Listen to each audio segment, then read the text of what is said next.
আমি বেশিক্ষণ আপনাদের সামনে কথা বলবো না, শুধু একটা বিষয়ের উপরে নির্ধারিতভাবে নির্ধারিত সময়ে কিছু কথা বলার চেষ্টা করব।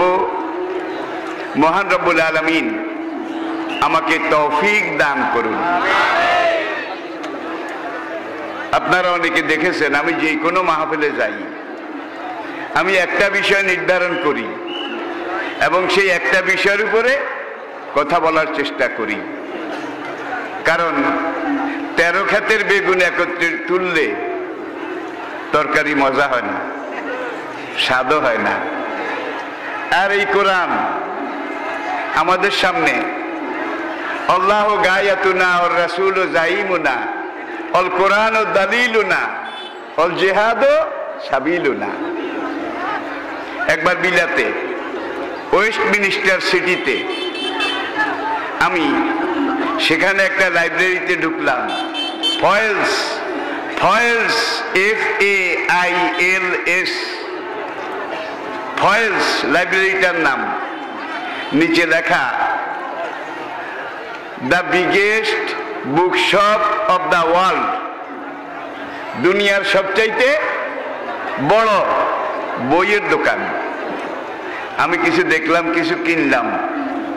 সেখান থেকে বের হওয়ার পরে দেখি দোতলা একটা গাড়ি, গাঢ় নীল রঙের। সেই গাড়িটার গায়ে লেখা আল্লাহু গায়াতুনা ওর রাসূল জাইমুনা ওয়াল কোরআন ও দালিলুনা ওয়াল জিহাদ ও সাবিলুনা। আল্লাহ ইজ আওয়ার লর্ড, আল্লাহু গায়াতুনা ওর রাসূল জাইমুনা, holy prophet is our leader, অল কোরআন ও দালিলুনা, holy Quran is our document, অল জিহাদ ও সাবিলুনা, হোলি জিহাদ ইজ আওয়ার ওয়ে। ভাই, আমি চিন্তা করলাম, সেই ব্রিটিশের দেশ, সবচেয়ে সমৃদ্ধ দেশ, সেই দেশের রাজপথে এই ধরনের গাড়ি, যেটাতে আল্লাহ পাকের সার্বভৌমত্ব, রাসূলে পাকের নবুয়ত, রিসালত, কোরআনে পাকের পবিত্রতা এইভাবে লিখে রাখা হয়েছে।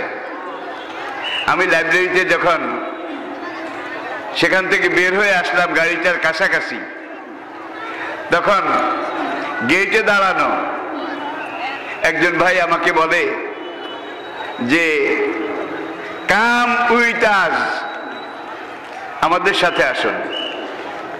আমি গাড়িটাতে ঢুকলাম, আল্লাহু আকবার, এত বড় দোতলা একটা গাড়ি। এখানে সব ইসলামিক লিটারেচার, সব কোরআনের তাফসীর, সব রাসূলের জীবনী, সাহাবায়ে কেরামের জীবনী, ইসলামের অর্থনীতি, রাজনীতি, সমাজনীতি, পৌরনীতি, ইসলামের ব্যাখ্যা এবং বিস্তৃতি। করোনা ভাইরাসের আগে আমি ছিলাম জাপানে, সেখানে একই অবস্থা, ওই একই রঙের গাড়ি, একই ব্র্যান্ড, নিউ প্ল্যান গাড়ি, জার্মানির তৈরি, পৃথিবীর সবচাইতে মজবুত যেই বাস, সেখানেও একই লেখা আল্লাহু গায়াতুনা ওর রাসূল জাইমুনা অল কোরআন ও দালিলুনা অল জিহাদ সাবিলুনা। জাপান থেকে আমি গেলাম সাউথ কোরিয়া। সেখানে সাউথ কোরিয়ার কেন্দ্রীয় জামে মসজিদ, যেটা তুর্কি গভর্নমেন্ট চালায়, সেখানে আমি জুমা পড়লাম, খুতবা দিলাম। বের হয়ে দেখি একই গাড়ি। এরপরে জাপান থেকে আমি ওসাকা শহরের দিকে যাচ্ছি।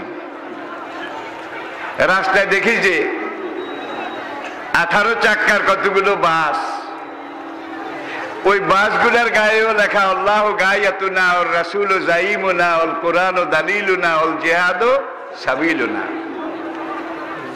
এটার উপরে লেখা দি হোলি মস্ক, এটা পবিত্র মসজিদ। ভিতরে ঢুকে দেখলাম একদিকে ওযুখানা, আরেকদিকে টয়লেট, আরেকদিকে মুসল্লা বিছানো, নামাজের ব্যবস্থা। তাহলে এই ব্যবস্থাগুলো কোনো জাতীয় নয়, আন্তর্জাতিক। সারা দুনিয়া একইভাবে একই ব্যবস্থা। মুসলমান দেশগুলোর চাইতে অমুসলিম দেশগুলোতে এই ব্যবস্থা অনেক বেশি, অনেক। আমরা এটাও জানি বর্তমান পৃথিবীতে ইসলাম আর মুসলমান এদেরকে নিশ্চিহ্ন নির্মূল করার জন্যে সকল বিধর্মী বেঈমান এক হয়েছে। কিন্তু আমরা মুসলমানরা আমাদের অস্তিত্ব রক্ষা করার জন্যে, নিজদেরকে বাঁচানোর জন্যে এখনো এক হতে পারিনি। বাংলাদেশের ওলামায়ে কেরাম, আমার ভাইয়েরা বোধহয় এক হতে পেরেছে, একজন আরেকজনের বিরুদ্ধে ওয়াজ করে। বদনসিব, বদনসিব, আমাদের জন্য এটা দুর্ভাগ্য। ওই যে বিভিন্ন আন্তর্জাতিক শহরে একই রঙের বাস, একই রকমের লেখা, লেখার মধ্যে কোনো পার্থক্য নেই। আর বাংলাদেশের কোরআন একরকম, জাপান আমেরিকার কোরআন বোধহয় আরেক রকম, নাকি একরকম? কোরআনে পাক একমাত্র আসমানি কিতাব, যেটা প্রায় ১৫০০ বছর আগে যেভাবে এসেছিল এখনো সেভাবে।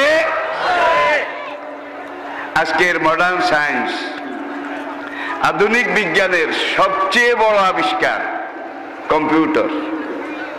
কম্পিউটারের চাইতে বড় কিছু এখনো আবিষ্কার হয়নি।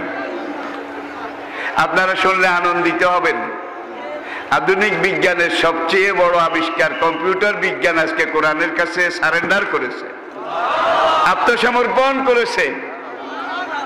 শব্দের গ্রন্থ না, ভাবের দোতনা, সুরের ব্যঞ্জনা, ফাসাহাত এবং বালাগাত সব কিছু মিলিয়ে কোরআনের শব্দের গাণিতিক মান, এগুলোর হিসাবের ছকে কম্পিউটার পুরা কোরআনকে কম্পিউটারাইজ করে তারপরে এটা প্রমাণ করেছে এবং স্বীকার করেছে এই যে পবিত্র মহাগ্রন্থ, এটা যে যতগুলা আরবি অক্ষর আছে, আলিফ বা তা সা, কোরআনের প্রত্যেকটা অক্ষরের যোগফল 19 দিয়ে ভাগ করলে মিলে যায়।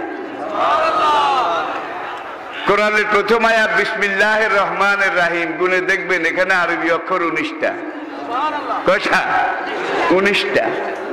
আলিফ যতবার আছে সব আলিফ একত্র করে যত হাজারবার আলিফ আছে আলিফের যোগফল 19 দিয়ে ভাগ করলে মিলে যায়।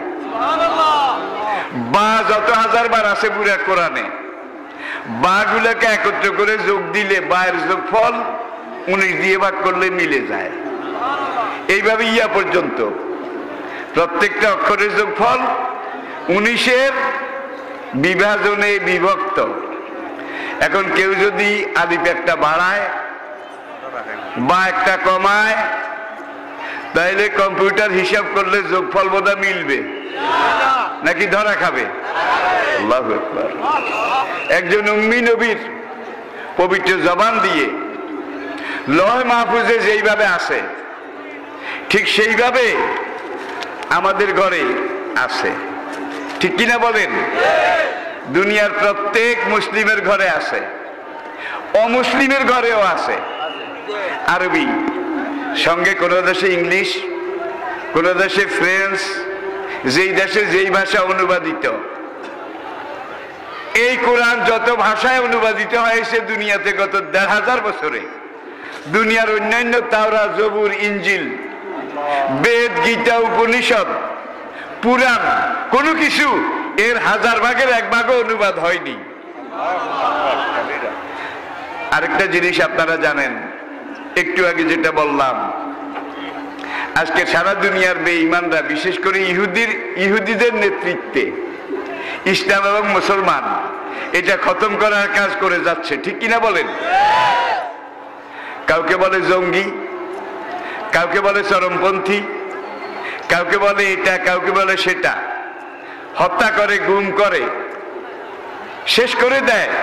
এই নির্যাতন সারা বছর চলে। অমুসলিম দেশগুলোতে চলে, মুসলিম দেশগুলোতে চলে না। চলে? অমুসলিম দেশে করে কাফের বেঈমানরা, আর মুসলিম দেশে করে তাদের খলিফার খলিফা, আওর খলিফা, খলিফায়ে জনাব, মুনাফিক খলিফারা।